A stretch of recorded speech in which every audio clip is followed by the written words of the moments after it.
to my cluttered garage. I'm really glad you're here. A place where we can laugh and talk and days are filled with cheer. The clouds of sun may come and go, but one thing's always clear. Welcome back, my friend. You know I'm really glad you're here. Yeah. Hey, welcome back, my friends, and really welcome back. Gosh, I missed you. I missed you last week because I was away. I had a very important engagement to tend to, and so I missed you. But I was thinking about you Monday while I was at my important engagement, cutting my steak dinner. I was thinking about you. I really was. Honestly, though, I felt like, gosh, I wish I could do something tonight, so that we could engage. But here we are. It's great to be back. This is live stream number. No, it's not number 200. It's number 201. I didn't fix that in the comment here. This is actually live stream number 201. It's June 23rd, 2025. And I just want to welcome you here this evening. Before we bring on our very special guest, I do want to just mention that if it's your first time here in the live chat, know that this is an interactive live stream. So, in the comments section, whether you're watching from Facebook or YouTube, because we're broadcasting live to both platforms right now, you can make a comment in the comment section and let us know that it's your first live stream so that we can say hi and welcome. Also, let me know how you found the channel. Was it YouTube, Facebook, Instagram, or TikTok? We do this every Monday, 7 p.m. to 8 p.m. Eastern Time. So it goes by very quickly. As far as tonight's show, well, of course, you saw the thumbnail that we're going to be bringing on Mike, the seed man Lizotte from American Meadows in just a moment. Reminder, if you do have a question, again, because this is an interactive live stream, if you have a question, enter it in the live chat in this format with the word question followed by your question. And that helps it stand out so that we'll see that. And then Mike and I will try and answer your questions. Actually, I'm just the moderator tonight, just the facilitator. You'll be seriously asking questions to Mike, and I will be too. And then a little bit later on, before we wrap up, we're going to do a giveaway, a sticker giveaway like we do each week. And I think Mike might be giving a little something with the giveaway as well. So be ready for that. Otherwise, click the thumbs up button. And while you're clicking the thumbs up, give a virtual hand for our guest, Mike, the seed man, Lizotte. Mike, my friend, how are you? I'm doing great, Ed. How are you? Thanks for having me. Excellent. It's great to see you again. I was looking back, and it was just over a year ago that you joined us, and we talked about seeds, wildflower seeds. It was also 40 live streams ago. You were live stream number 161, and now here we are at 201. So 1 year and 40 live streams ago, we talked with Mike. That's awesome. Impressive. Yeah. So it's hot and steamy here on the East Coast. Very warm today in the 90s. Oh my gosh, it is, and tomorrow's going to be even worse. So, yeah, that's what I've heard. So a little sticky. So Mike is one of the owners of American Meadows, which has become my favorite supplier of wildflower seeds. I've been ordering from you guys for at least the past 4 or 5 years now. And then last year we kind of partnered up, and you provided some seeds to me that I could demonstrate planting. And this year we did the same thing. So it's been great working with you and your team. And well, I'm just excited to talk to you again tonight. Before we get started, or as we get started,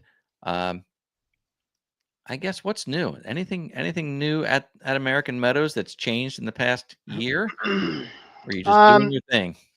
I mean, there's always new as it pertains to, to products that we offer, whether it's on the plant material or perennial side of the business, which we also sell, but certainly our wildflower mixes and offerings. We're always looking for something new and different, and gathering customer feedback from people like yourselves on what worked, what didn't work, what would you like to see. And this year, one of the big things that we did in the early spring is we launched a new series of wildflower mixes called the State Series, and we created and formulated mixtures for every state in the country. Wow. And yeah, and it was very, very, very well received. So much so that we ran out and of a lot of them right in the peak of the season. Oh no. But it was really exciting. It was fun. It's a mix of some native and non-native species, but also with a flair of like state flowers and state colors. And Oh, we neat. put a lot of work and effort into it.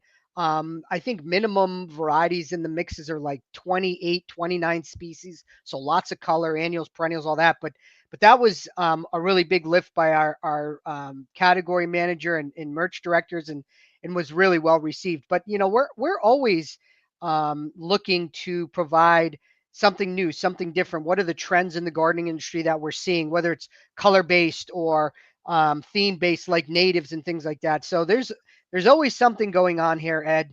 We're always, I won't say pushing the envelope, but always gathering that feedback and providing stuff new, whether it's in the spring season or fall season. We kind of have these 2 seasons every year.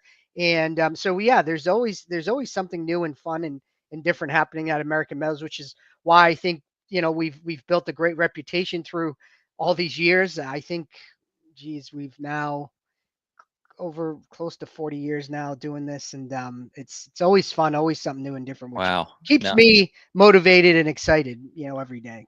Now my go-to has been Cosmos and Zinnias because Yeah, that's yeah, actually my wife Ann is the one that introduced those to me, and she's like, "We need to get Cosmos and Zinnias," and they have been fantastic because I tell people they literally grow like weeds. They're just so easy. Now this year though, I did also get uh, a mix of the Northeast wildflower mix from you. sure, yeah. So I've got a small patch of that growing. I'm not exactly sure what's even in that. So maybe you can talk about that some, but that's more broad than your state mix that you're talking about. Yep, correct. Yeah, it is. So to give you a little history, we started, or the foundation of the company, which has always been Wildflower Seed, started with these regions and these regional mixes. And our founder, Ray Allen, he was a genius back in the day. This was in the early 80s, finding with the beauty of wildflowers is, they're not so zone specific. As we all know, when you get into gardening, it can get sometimes complicated when we talk about zones and zones in microclimates and things like that. And Ray said, wildflowers are great because they're hardy enough and they can thrive over multiple zones. And so instead of trying to introduce our wildflower mixes using a zone, we broke the country into kind of these 6 regions. And we started with these regional mixes, and those really took off. And then this year, just to take it one step further, is the whole idea of introducing these state mixes, and the regional mixes and the state mixes, they're very similar, but we had a little more fun with the state mixes, as I said, incorporating things like state flower, state color. We incorporated like some of the bigger universities within a state. We incorporated colors that match the university. Like, so there's all these unique stories around every single state mix that we created, which was made it a lot of fun. But the regional mixes they're still there. They're super popular still. They're kind of, our foundation of what the brand was built on. So and Ed, you ask like, hey, what's in that Northeast mix? All our products, you can find lists of exactly what's in the mix on every product page of our website. So you can always refer back to that, Ed. If you were to go to American Meadows and type in Northeast Wildflower Mix, go to the product page, and on the About this product, you'll see there's a drop down and it lists all the flowers in there. And it's really helpful, Ed, because not only does it list all the flowers, it lists the life cycle. So in that case, most of our regional mixes combine both annuals, which complete their life cycle in 1 year, similar to your Cosmos and Zinnia that you've purchased. And Right. then they also include perennials, which begin blooming in the second and successive season. So you kind of have the best of both worlds in a lot of those regional mixes. And that's why they have been so popular for almost 40 years. Yeah. Are you saying I should have done my homework and read about the the No, content of the no, but it's there. So after but if I tonight or wanted to, I tomorrow, could, right? yeah, you can go to those pages because people ask that question all the time. And and it's on the product pages of all the products that we sell. We want you to see exactly what's in that mixture before you make the decision of, hey, should I do the Northeast mix or should I buy a state specific mix? Or, because a lot of times people are comparing, usually they might be comparing two mixes and saying, hey, Mike, should I get this or that? And that way you can see all that information on all the product pages. So Excellent. So if you're just joining us, we're talking to Mike Lizotte from American Meadows. Mike, the seed man. And before we go too far, I do want to remind folks that you did set up a discount code for our viewers this year. So that expires in about a week. We have you can save 10% off your order of $50 or more with code Garage25. And I know that several people have logged on and they've taken advantage of that. It does expire June 30th. So if anybody wants to get their seeds, they can still do this. I do want to talk to you a bit about timing though as well, because now we're into June 23rd. When is it too late to start planting wildflower seeds? sure, and it's a great question. So depending on where you are in the country, like I am in the Northeast, I live in Vermont where our company is based. And so we have Northeast, Midwest. There's still time to plant now, but as I opened up the conversation, I mentioned it's 90 plus degrees outside. Yeah. Not really optimal time to be putting seed down because it has gotten warm. Now, if somebody were able or willing to water, could they still put some seed down? Yeah, absolutely could. But I would argue we're getting a bit late. So you still want to buy seed now? Absolutely. The beauty of our seed, which a lot of people don't realize is, and it's somewhat unique to, I don't say it's unique to flower seed, but we're fortunate that flower seed, it can be stored very easily and keep its germination rate extremely high. So Mm-hmm. what I mean by that is if you were to purchase now or next week, whatever, take advantage of the coupon code and the discount, buy your seed now and say, hey, you know what? I'm just going to store my seed. I'm going to keep it room temperature and I'm going to keep it dry. And I may choose to plant it later this fall, which is kind of a second season of planting, or I might even just store it and plant it next spring. And that seed, the germination rate, which all the seed we sell is lab tested for germination and purity, etc. Its germination rate will stay extremely high. Now, for instance, on average, our mixes might test at about 85% germination rate. That mix will probably stay, and the germination rate will go down maybe a couple percent.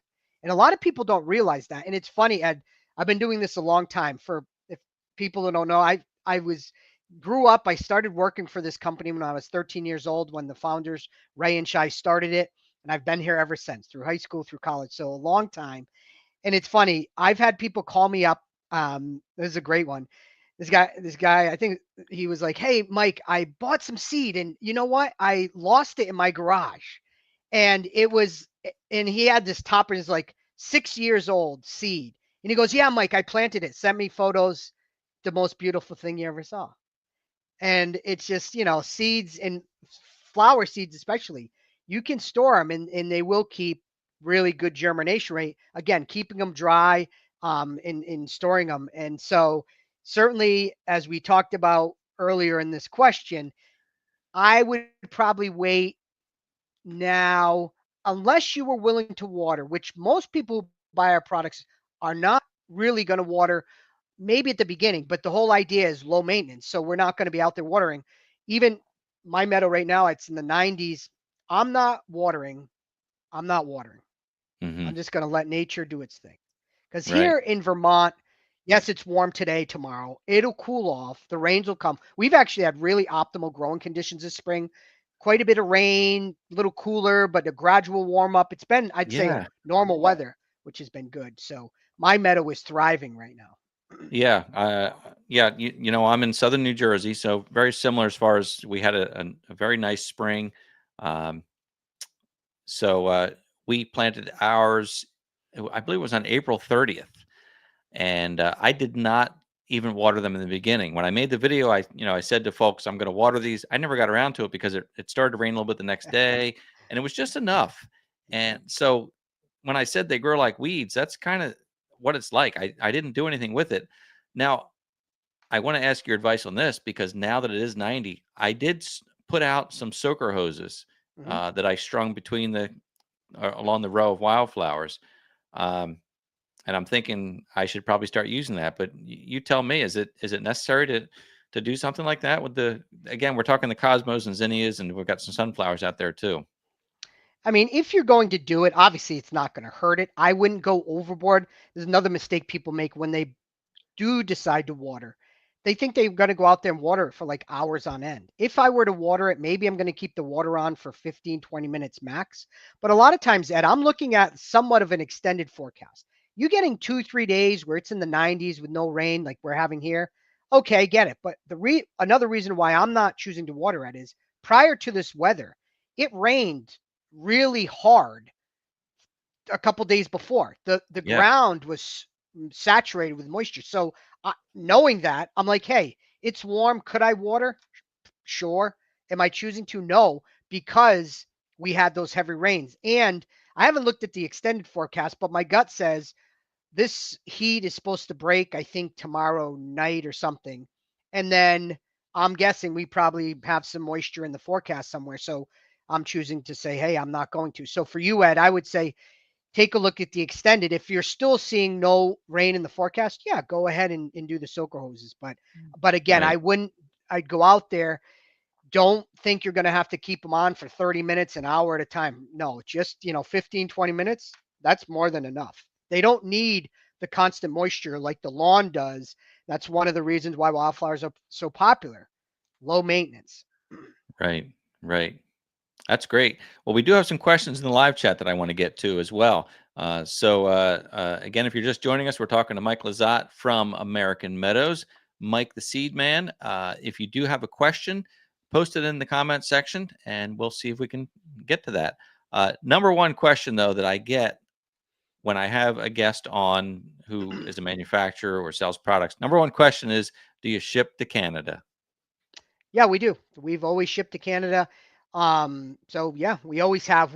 Now let me clarify. Seed, yes, which is great.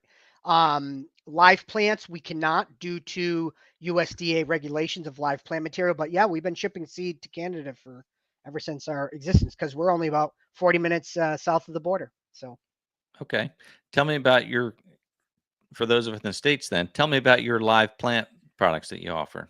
yeah, so not only do we have in our foundation or our history goes back to selling wildflower seed, and that's kind of what American Meadows has always been known for. But back, I think it was, Ed, maybe in 2001, I'll tell you a quick story. So in 2001, and again, getting back to our founder, Ray, who was a genius, so ahead of his time.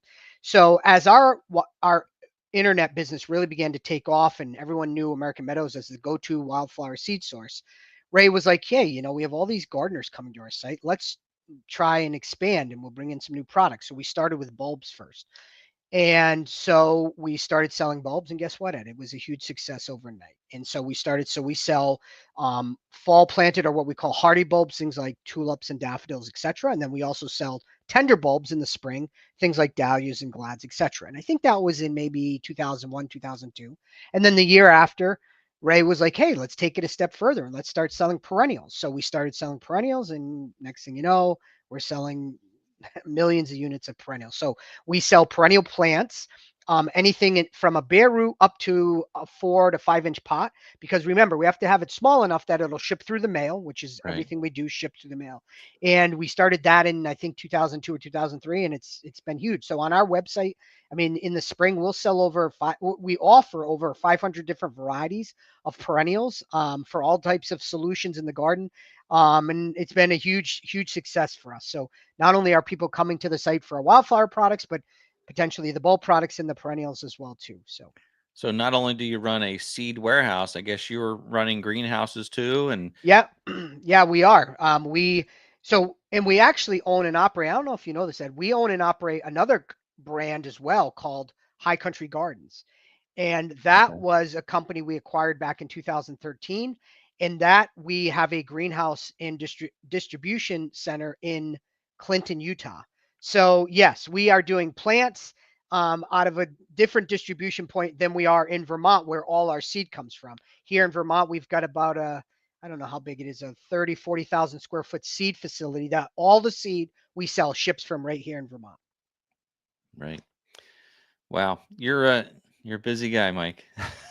Yeah, and getting back to your first question, like what's new? Now you can see like things are Yeah. new all the time. Right. Like, Every day is new. yeah, in that I do, I think it's played a big part, especially now as I've gotten older. Like, what people is like, what motivates you? Where does your energy come from? Like every day is something new and different. And talking to customers from all over the country, which I've been doing my entire career, is always something new and different. And everyone, there's always a different story, there's always a different situation, and it makes it fun.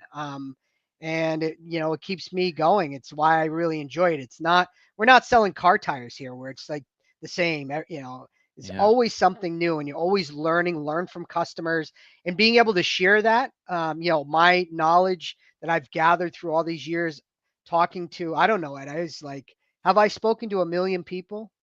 I don't know, maybe like a million conversations on Well, wildflowers. with the internet too. So Yeah. who knew that Yeah. seeds could be so exciting? Yeah. I mean, and there, especially Ed, and I don't know if we talked about it, but coming after through the pandemic and people looking to escape and find a place with some enjoyment and some inspiration. Gardening, as we all know it, went through the roof, and for us, it's continued. And people plant a meadow and plant wildflowers for the joy, for the beauty. And it's really rewarding.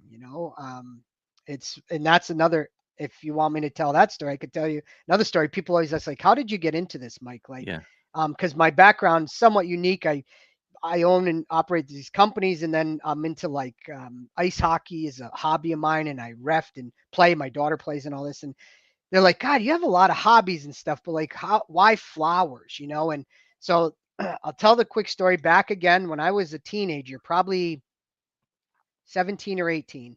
So I worked my way up. When I was a 13 or 14, I was packing seed in the basement of our retail store. We had a retail store at the time, Yeah. packing seed as I was learning, and people were teaching me knowledge about wildflowers. And then I graduated into working in the retail store.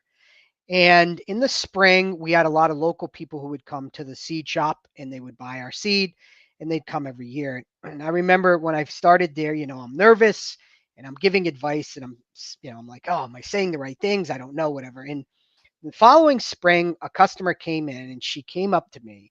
She's almost crying, and she's like, Mike, I just wanted to thank you for all the information and instruction you gave me. Why wildflowers came out beautiful, and it was so emotional for her. And I never, I'm 18 years old, 17, whatever, and I'm thinking like, this is pretty cool. Like, flowers and the emotion and the connection it makes and the happiness it brings to people. I'm like, this is really cool and powerful. And I was like, this is neat. Not only I can make a living, but bring joy and happiness. Like, and that, I'll never forget that. And that was one thing that really clicked for me when I was 17 or 16, whatever was. I'm like, this is really, really cool. And then kind of the rest is kind of history. But there's been a number of things during my career here, and that was one that really stuck out early on that got me like, hey, I think I want to explore this a little further.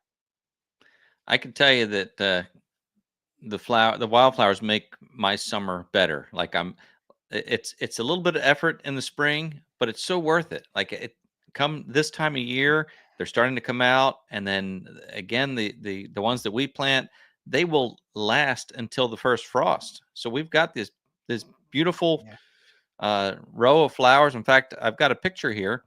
Uh, this is the roll on the driveway. We had it right along the driveway last year. This year, I tilled about 6 feet away from the driveway, and these are the cosmos and zinnias. And these are just today. These pictures here, so they're Right. starting to come out. Just And starting. yeah, I'm just so excited to see the color that start to pop out. Yep. That's great. It's looking great. Looking So great. uh, Linda had a question here, and I'm going to pull that up. But she was asking about time of year. I was saying when's it too late? But her question was, when is the best time? Is there a best time for planting, whether it be fall or spring? Yeah, absolutely. So as I think I barely scratched the surface. So two most popular times to plant: spring and the fall for seeds. Now, I would argue spring is a little more popular just because with the most of the customers who may be coming to our website, they might be on the new or the novice side. So everyone's thinking about gardening in the springtime. So spring is by far the most popular time, but fall, we continue to educate more and more, and it can be just as successful as well too. It's a little bit different where in the fall, you might be waiting until after you've had some frost, and we call it what's called a dormant seeding, and you put your seed down in the fall and it lies dormant. And then in the spring, when the ground warms up, that's when the seed actually begins to germinate. So I think in most cases, depending on the customer's knowledge of gardening who I'm speaking with, I'm usually leaning towards spring. It's just a little bit safer in most cases. But hey, if you know, as you garden and you build confidence, like someone like yourself, Ed, if you came to me and said, "Hey, Mike, I'm thinking about maybe mixing things up and doing a fall planting," sure, yeah, you could certainly do it. Just make sure you understand the right way to do. But just as far as overall popularity, spring is certainly a little bit more popular than fall is.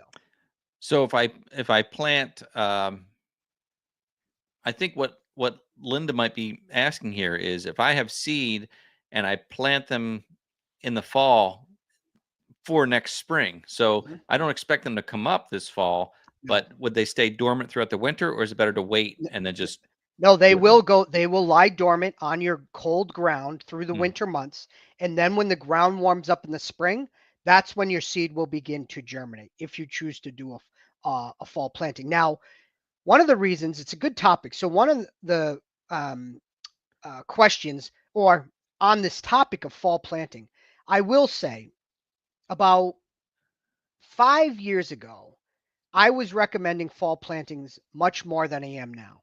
okay. The reason being is, and not this winter, but previous 4 winters, here in the Northeast at least, we've had very unpredictable winters. And what I mean by that is with some significant thaws and warm spells. So Yeah. what would happen is we're getting into October, November. It's cooling off. The ground's cold. We may have even had a snow or two. I'm putting my seed down. And the goal here is we want the ground to stay cool all winter and not warm up until April or May, which normally it would.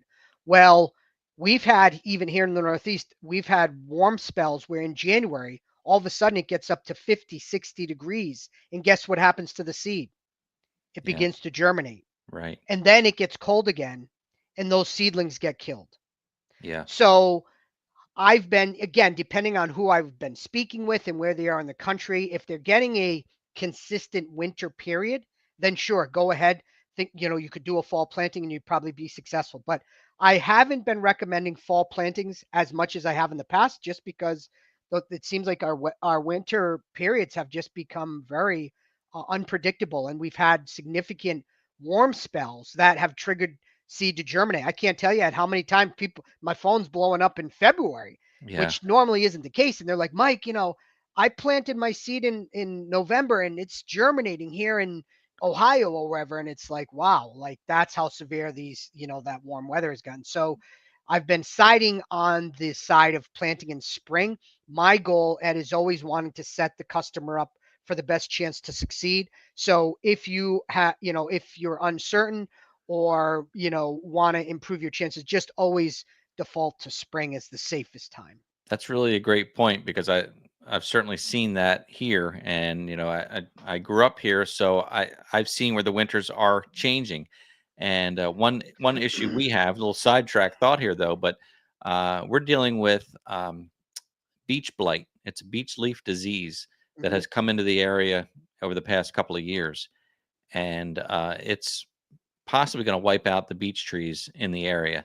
And I think I'm no scientist, but I wonder, is it partially because we don't have the long cold winters that we used to have, and are some of these microorganisms surviving Sure. and causing some of that chaos? Anyway, that's about Yeah. trees, not flowers. Yeah. No, but it is true, and it's global warming. I don't know what it is, but I've noticed it. When I remember when my parents moved me to Vermont in 1986, and I mean we would get foots and foots and foots of snow, and it was Yeah. cold, whatever. And I mean a couple winters ago, I mean it was like barely winter, and it's like something's going on. I don't know what it is, and Yeah, so a whatever lot it of is, times, something. Yeah, there's yeah, no yeah. doubt that something's Yeah. happening. So Yep. So that's on a that's case for by sure. case basis, when I am answering that question of should I plant in the spring or should I plant in the fall, it really it's a case by case. But I have not been recommending fall plantings as much as I used to, just again because of the unpredictable winters we've been having and those extreme thaws that seem to be happening in the Northeast and the Midwest, etc. So Excellent. I'm going to answer a question from Outdoor Hobby Guy asking about me using a seed dispenser. Now, what I did this year, just like last year, I have one of those broad handheld seed broadcasters, and I did use it this year. I mix the seed ratio. I don't know if I got it from you or just from the internet, but I basically do 8-to-1 sand with seed. So, eight, I basically just would measure out 8 handfuls of sand, dry place sand, 1 handful of seed, mix it together and broadcast that with a spreader. Otherwise, I tend to overseed. And I still feel like I did. When I look out there, they're so thick, even though I did that. And when you're doing it, you feel like you're not doing anything, but you are. So I did use that broadcaster again this year. It works really well, but that's the ratio I use is that 8-to-1 sand to seed ratio.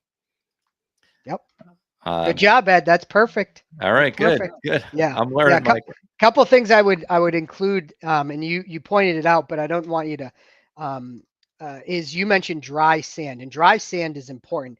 People, when we're recommending, because sometimes you'll go into a farm and feed store or a big box store, and those bags of sand, like a builder sand or sandbox sand, they can be outdoors. They tend to develop moisture and they can be clumpy and wet. And the challenge there is if you were to try to run that wet sand through that seeder, it's not going to spread as well. It's going to clump up, etc. So when you are purchasing the sand, which we always recommend, as Ed mentioned, it helps disperse the seeds evenly. Make sure you're getting dry sand versus if it's wet or damp, because that's absolutely. I got lucky this year because the local hardware store had it under cover, so it was dry. Yeah, Last year when I bought the sand, exactly like you said, the bag was damp, so it was a bit of a process. I actually took the sand and dumped it out on a piece of plywood in my garage and spread it out nice and thin, left it there for a couple days, and then swept it back up, and it was fine. But yeah, I knew that any clumping was going to be a problem. So it makes it a little more challenging to work with, certainly. And then I would add one more thing for people who are using the spreaders like Ed is doing, is a common question we get a lot with using spreaders is what should I put the setting on? And obviously there's many different types of spreaders and different settings, but I'm always recommending for people to put it on the finest setting possible. So that way, when you begin dispersing, I want you to be able to go over the area multiple times in multiple directions versus one of the biggest mistakes people will make. They're following the instructions just like you, Ed. They've mixed the sand and seed together. They put it all in their spreader and they begin spreading it. And they don't realize if the settings open too much and it spreads too thickly, and they call me and they're like, Mike, I just ran out of all my seed and sand mix and I've only covered half the area because they put it down too dense, which, it's no fault if they're not comfortable with it. And the challenge there is you can't just take a rake and like thin it out.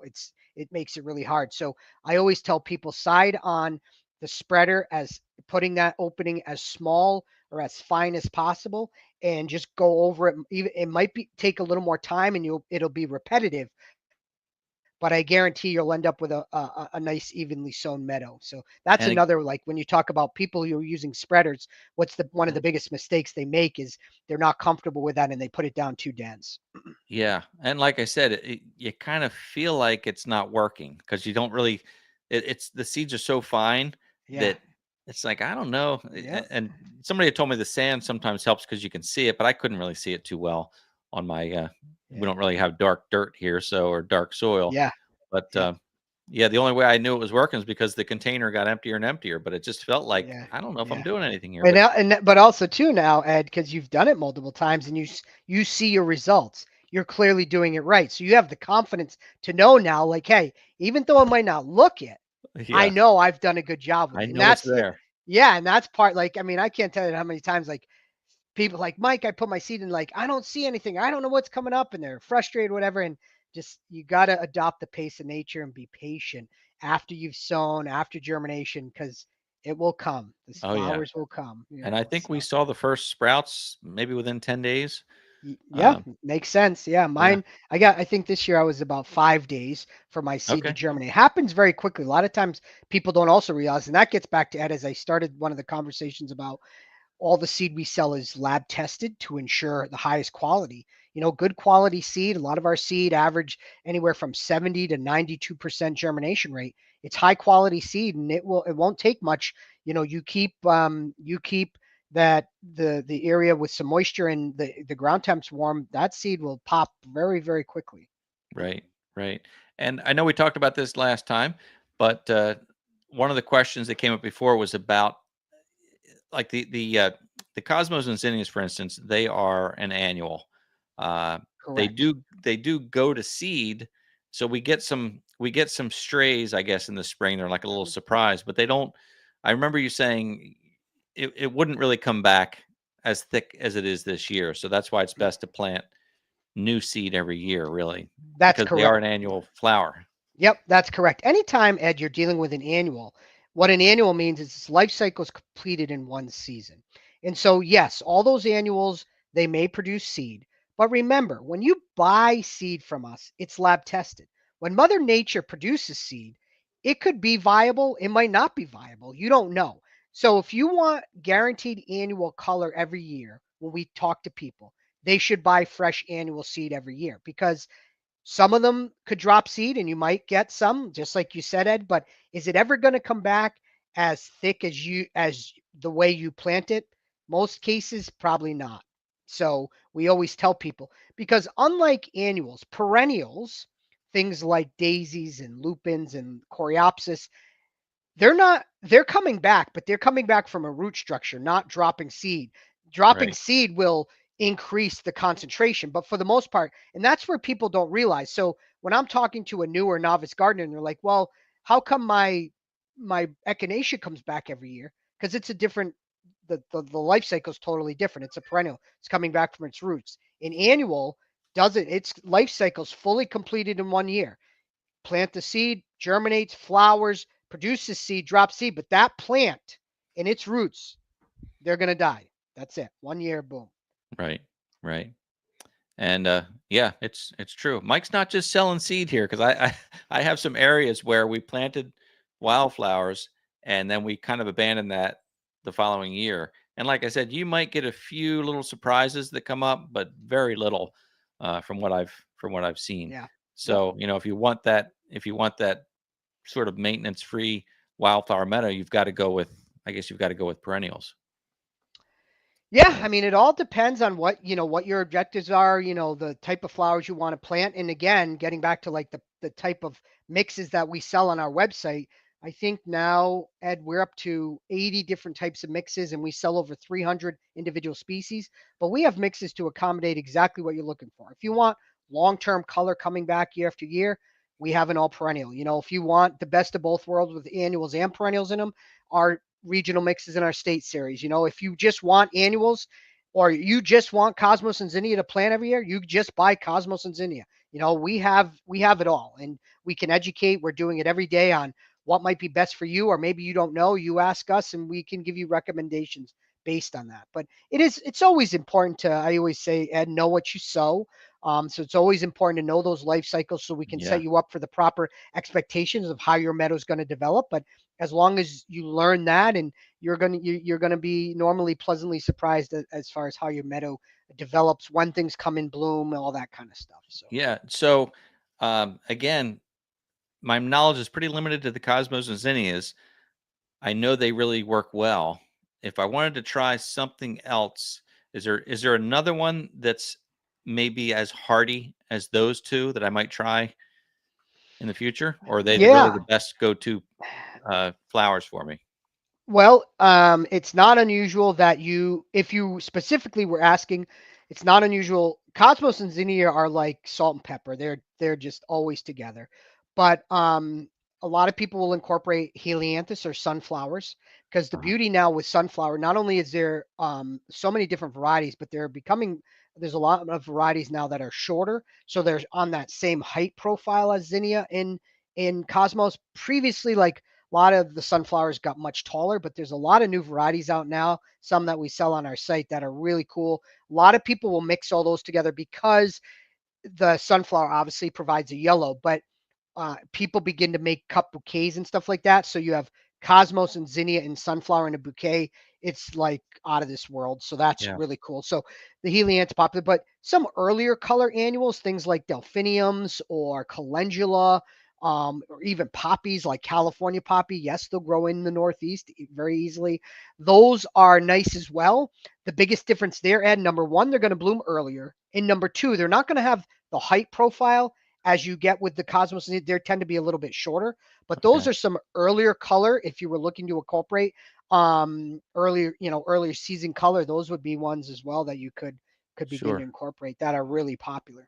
And I do plant a row along the back here. That's a row of right behind the cosmos zinnias. Is that I got the Henry Wild sunflowers Oh from them. yeah, yep, great, great, great, So great. we do plant the sunflowers as well, and we also are a fan. I don't think I got it in this year, but we're a fan of the Mexican sunflowers, Yeah, which come absolutely. up really pretty and Yeah, the colorful, and the Tithonia are whoopy heads. they are a hummingbird magnet. I mean, unbelievable. Oh, nice. I when We I love our hummingbirds. Oh yeah, they are phenomenal because like the center kind of sticks out a bit in those hummingbirds. I was when I wrote my book a number of years ago, and I grew a test garden for photographs and stuff, and I had a beautiful path of Tithonia growing, and I was doing some filming and didn't realize, you do some filming and then you go back and view your film, and I had these hummingbirds buzzing around my head at the time, didn't even know they were there, and I'm watching the film like, what is that? And zoomed in on it, and these hummingbirds were going after the Mexican. It was yeah, they are a great one. That's a good one. Kind of a little, I'd argue, a little unsung hero. It doesn't get the pop. They're not as popular as the zinnia cosmos, but that is a very good one. Yeah, absolutely. They're beautiful. So Yeah. Margaret just reminded me that I had made a short video about this, but we do have a couple sheep here, and we let them kind of free range when we're outside because they were bottle raised, so they're real friendly. Mhm. And when we're outside, we let them free range. I found that they're not really interested in the cosmos and zinnias. Early on, they were eating the grass and weeds that were growing between the cosmos and zinnias, but I was delightfully surprised that they weren't going to eat my flowers. So Yeah, certain yeah, yeah, flowers are I guess deer resistant, sheep resistant. yeah. It's funny you say that, Ed, because I would argue as a whole, we don't really hear a lot of complaints that from pests eating or nibbling on the wildflowers. Here we've got rabbits and we've got chipmunks and other critters, and we really don't hear a lot from our customers that they're a magnet to go right after that. As long as there's other food sources around, usually they're going to stay away from the wildflowers, which again is another, I think, another reason why people will plant them. Like, they don't tend to attract, or we have deer here running all over, but there's other food sources, so they don't really bother the meadow at all. Yeah, So I was yeah, worried though. I mean, to me, I would think the flowers look like candy because they're so beautiful, but yeah, the animals they don't yeah, see it that way. They look for their native vegetation, I guess, to feed yeah, on. yep, So it's interesting. Outdoor hobby guys talking about bees, which is a great reminder. My sister's a beekeeper. We have 3 or 4 hives here on the property.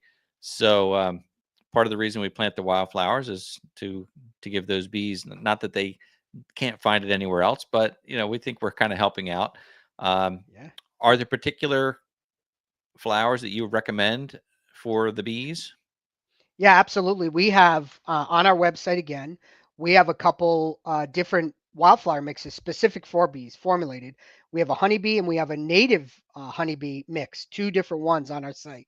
And certainly really popular. We've seen a big uptick, Ed, on the commercial side of our business. A lot of orchards planting rows of flowers to bring in the pollinators to help with the pollination of the orchards, pecans, apples, things like that.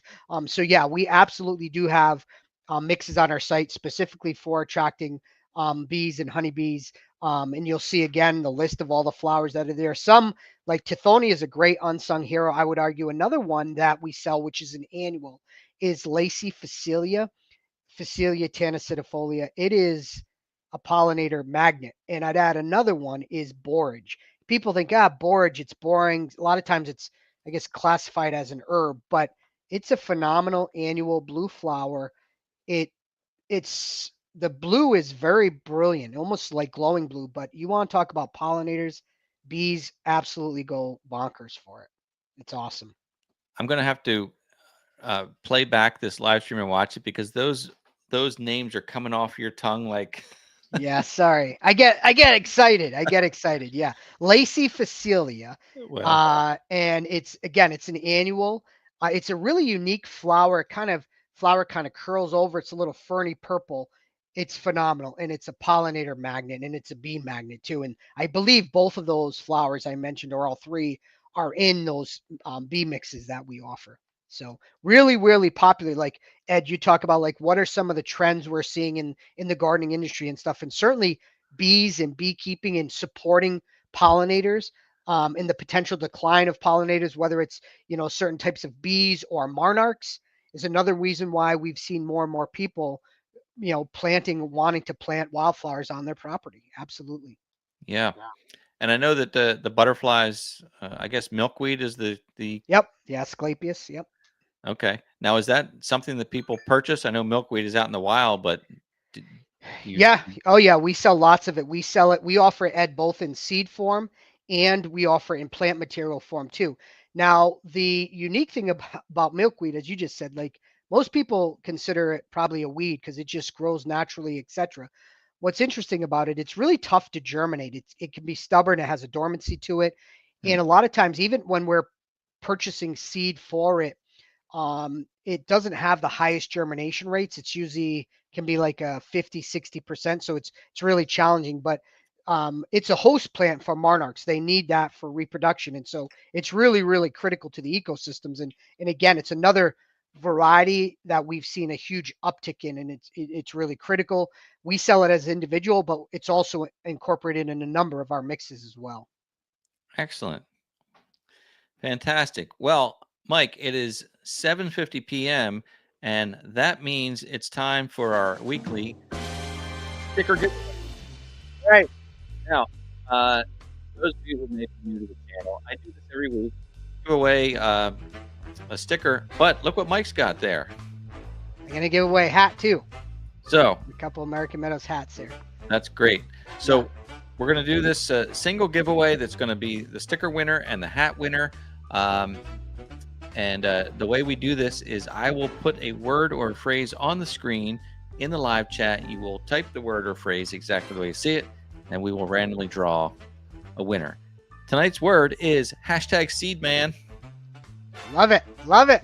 So in the live chat on Facebook or YouTube, type the word #seedman. No spaces, can be uppercase or lowercase, it doesn't matter, but no space between the hashtag and seedman. And then we'll click this draw button. I have my logo sticker that I give away, and then I have this little fun sticker. Use of this machinery may be addictive. I thought I ran out of these, so I ordered some new ones, but I changed it to use of this equipment may be addictive. So now we have multiple types of stickers available. Anyway, anybody can enter, and we will get these to you. And we're going to click this draw button as soon as this song plays out. So, Mike, we were talking about the weather. It's going to be like a heat index of 110 degrees here tomorrow. It's, I think, a high of 98 degrees. I remember last summer was one long heat wave, so we may be in for it again this year. But the flowers did well last year. They hung in there. Yep. They're a lot hardier than people realize. They're wildflowers. So, don't think you've got to be out there watering them every day, and pay attention to what the weather forecast is, because as I mentioned, even though we're going to be hot, my plan is not to water, and I'm hoping that when I look at the extended forecast, I'll see some moisture in the forecast. But I haven't watered my meadow once this year, just because we've had consistent rains all spring long. So very nice. And how big is your meadow? I think it's a great question, and I've expanded it now probably for the last 5 years, and now I think my main meadow is up to It's not very big. It's maybe 2,500 square feet. Uh-huh. So it's not big. It's on. I live in a suburban neighborhood, and when my wife and I moved in here, which was I think about 12 years ago, the first thing we started doing was ripping up our front lawn, Yeah. and we have a vegetable garden that's about 700 square feet, and then we have our meadow, which I just continue to get rid of my lawn and convert it to meadows. And we get a lot of foot traffic and a lot of people coming through, and people absolutely love it. Like the last thing they expect when they're running or riding their bike is to come across a house with this beautiful wildflower meadow Yeah. and my veggie garden with these beautiful dahlias. It's like people, how many times, people stop and just they're in awe. Like, this is unreal. How do I do this? It's awesome. It's really, really cool. People put notes in our mailbox like, we love your flowers. They're beautiful, and so, yeah, it's a lot of fun. It's rewarding, isn't it? It really is. Absolutely. Absolutely. Yeah. Yeah. So. Excellent. And how do you prepare? Do you till the area each year, or do you add to it just by? I do a little. It's a great question, Ed. So my meadow, it's funny. I call it party in the front, business in the back. And what I mean by that is my meadow is about 2/3 annuals, which I'm tilling and planting every spring, and then the back third is perennial, which I continue to expand with plant material. And that I don't do anything with other than cut it down once a year.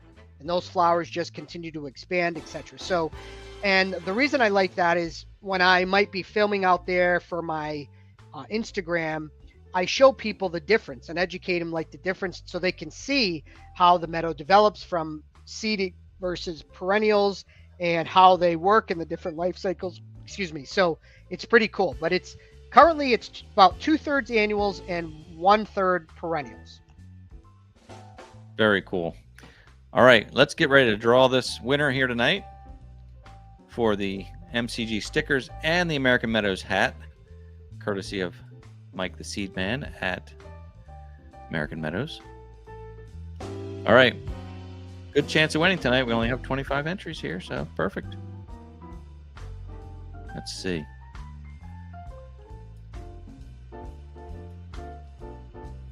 All right. I'm going to hit it here.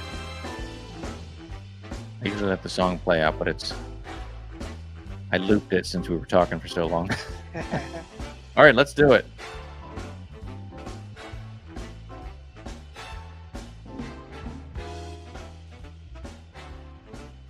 Our winner tonight of the stickers and Craig Klein. Congratulations, Craig. Excellent. Great. All right, Craig. Well, here's what you need to do to get your stickers and your hat. You can email me at contactmcgtv@gmail.com. Craig, I'll need your mailing address, and I will ship the stickers to you. I'll forward your email to Mike or his team, and they will get the hat to you. That's really exciting, and thank you, Mike, for providing that. That's a fun giveaway for sure. You're very welcome. You're very welcome. And Absolutely. congratulations again, Craig. Excellent. Well, Mike, the hour always goes quickly, but I hope you will come back and join us again. And if people think of any other questions, I'm sure they can reach out to you or your team there at American Meadows. Absolutely. Absolutely. Yeah, come on whenever, Dave. Whenever we want to go, Ed, you let me know. And I love talking wildflowers. Excellent. Well, we appreciate it. All right. Thank you, Mike. We look forward to talking to you next time. Sounds great, Ed. Thanks for having me. Always. And thank you for watching tonight. I really do appreciate it.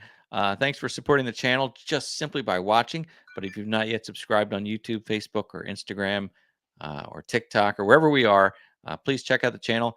Also find American Meadows on their platforms, Facebook, Instagram. I think they have a YouTube page as well. But anyway, search out American Meadows and be sure to subscribe to any of their great channels as well. Thanks again for being here. Stay cool in this heat wave, and stay inside and watch YouTube. That's what I say. All right. Thanks a bunch. Thanks for watching. And as always, I look forward to seeing you next time.